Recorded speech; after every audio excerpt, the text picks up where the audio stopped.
অঙ্কিতের করা কুকীর্তির প্রমাণ সামনে আনলো গীতা।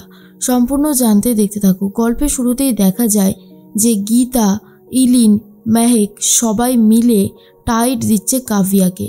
আর এর মধ্যেই রাকা লুকিয়ে লুকিয়ে বন্নির করা ফোনের সমস্ত কথা শুনে নিয়েছিল আর বুঝতে পেরেছে বন্নি কোনো একটা সর্বনাশ আবারও করছে।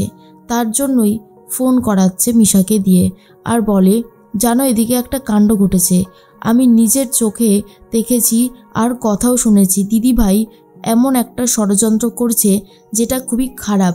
সিসিটিভি ফুটেজ নিয়ে কোনো কথা বলছিল, সিসিটিভি ফুটেজে কোনো কারসাজি করেছে। তবে সেটা যে খারাপ আমি কিন্তু তোমায় বলে দিচ্ছি গীতা, খুব খারাপ কিছু আবারও হতে চলেছে। গীতা বলে, চিন্তা করবেন না, সব কিছু ঠিক হয়ে যাবে, শুধু একটু সময় অপেক্ষা করুন, বাকিটা দেখবেন আপনা আপনি হয়ে গেছে। আর এটা শোনার পরেই তখনই রাকা বলে, কিন্তু তোমার সাথে স্বস্তিকের ডিভোর্সটা প্লিজ সেটা করো না, স্বস্তিককে তুমি ডিভোর্স দিও না গীতা। গীতা বলে, এসব কথা সিক্রেটই থাকুক, পরে কোনো সময় আলোচনা করব বলেই ফোনটা কেটে দেয়। গীতা বুঝতে পারে অন্যায়টা তো হচ্ছেই আর এই অন্যায়ের প্রতিবাদ করাটাও খুবই জরুরি। কাভিয়া কিছুতেই আর মশলা বাটতে পারছে না। তখনই কৃপান বলে, রান্নাঘরটার কি অবস্থা করে রেখেছে, কি করেছিস তুই এসব দিদি? কাভিয়া বলে, দেখতে পাচ্ছিস তো যে আমি ঠিক মতন রান্না করতে পারছি না, তারপরেও তুই এই সমস্ত কথা বলছিস কেন? আমি না তোর কাছ থেকে এই সমস্ত কথা একদমই শুনতে চাই না, বুঝতে পারলি? কৃপান বলে, ভালো কথা, তাহলে কর রান্না। রতিদেবী বলে, জানিস কৃপান, তোর বাবা হচ্ছে সব নষ্টের গোড়া। আমি অনেকবার তোর দিদিকে রান্না শেখাতে চেয়েছিলাম, যতবারই রান্না শেখাতে চেয়েছি ততবারই উনি বলেছেন আমার মেয়েকে রাজরানী করে রাখবে সবাই, আমার মেয়েকে দিয়ে রান্না করাবে না, তাই ওকে রান্না শেখাতে হবে না। আর দেখ এখন কীরকমভাবে রান্না শেখার জন্য উঠে পড়ে লেগেছে। এর মধ্যে কৃপান বলে, সত্যি কথা, দিদির এই অবস্থা দেখে আমার নিজেরই হাসি পাচ্ছে। ঠিক সেই মুহূর্তেই মেহেক তখন বলে, কি ব্যাপার কাভিয়াদি, তুমি কি আজকে রান্নাটা করে উঠতে পারবে? আমার তো কোনোভাবেই মনে হচ্ছে না যে তুমি এই রান্নাটা পুরোপুরি করে উঠতে পারবে।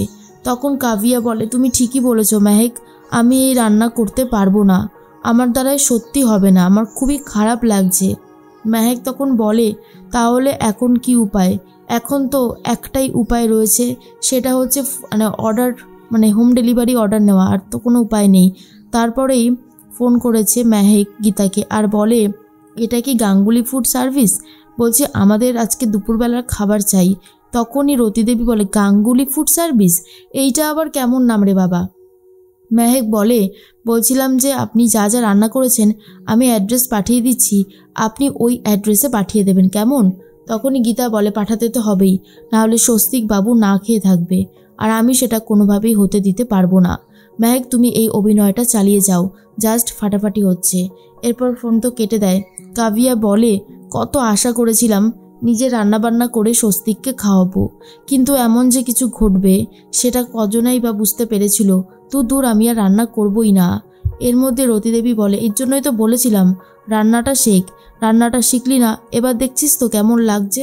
আর তখনই মনে মনে একটা কথাই কাভিয়া ভাবছিল, যা হলো সেটা একদমই ভালো হলো না, কি যে করব বুঝতে পারছি না। তার মধ্যেই মেহেক বলে, আর কি হবে, এখন আর রান্নাবান্না করে কোনো লাভ নেই, অর্ডার করা হয়ে গেছে। বাড়িতে চলে এসেছে অঙ্কিত। মেহেক মেহেক বলে ডাকতে থাকে। তখনই অম্লানবাবু বলে, বৌমা বাড়িতে নেই, কোথায় গেছে বলেও যায়নি। গীতা বলে, ছেলের কাছে বৌমার নামে কান ভাঙাতে খুবই ভালো লাগে, তাই না অম্লানবাবু? আর কত নিচে নামবেন? নিচে নামতে নামতে তো একেবারে তলানিতে এসে ঠেকেছেন। এই রকমভাবে কেউ অন্যায় করে?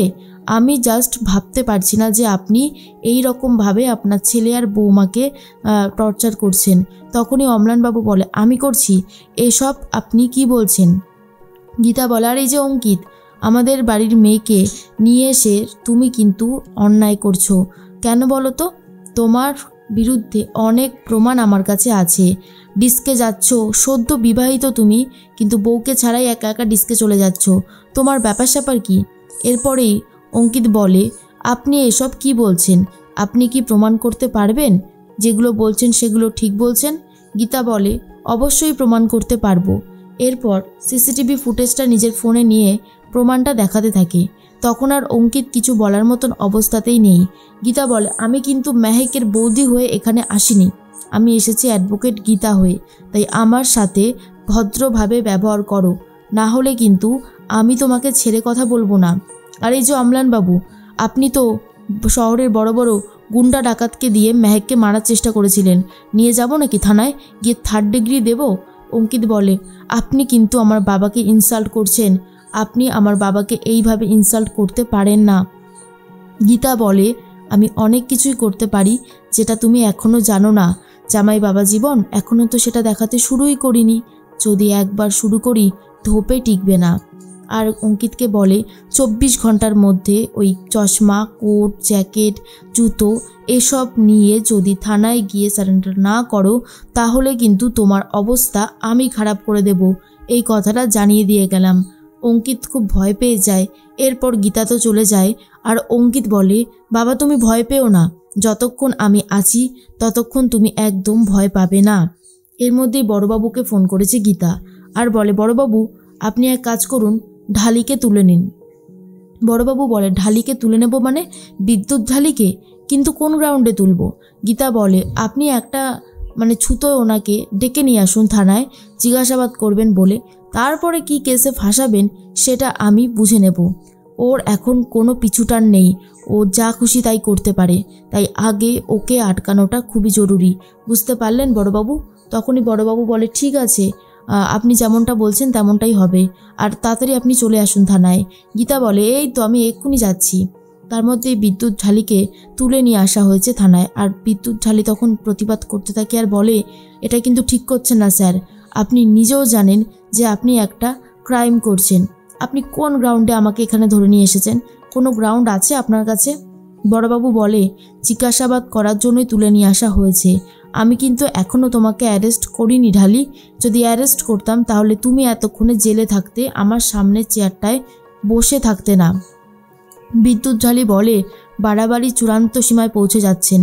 এরপরেই ঢালি তো চলে যাওয়ার চেষ্টা করছিল, তার মধ্যেই চলে এসেছে গীতা আর বলে, এখনও সময় আছে, বলুন 10 লক্ষ টাকা কিসের জন্য চেয়েছেন কৃপানের থেকে? বিদ্যুৎ ঢালি বলে, বলবো না, কিছুতেই বলবো না, এই সব কিছুর পেছনে একজন বড় খিলাড়ি রয়েছে, কিন্তু কে রয়েছে সেটা আমি বলবো না। এরপরে গীতা তো ঠাস করে চড় মেরে দেয়। বিদ্যুৎ ঢালি গীতাকে মারতে হাত তোলে। তখনই গীতা বলে, এই যে বড়বাবু, এই যে একটা অপরাধ অলরেডি করে ফেলেছে, এই গ্রাউন্ডে অ্যারেস্ট করে রেখে দিন। তখন ঢালি বলে, 20 লক্ষ টাকা দে, সবটা বলে দেব, কে কি করেছে আর কে কি করেনি। গীতা তো শুনে আরও বেশি রেগে যায়। আর এদিকে বড়বাবু ঢালিকে অ্যারেস্ট করে।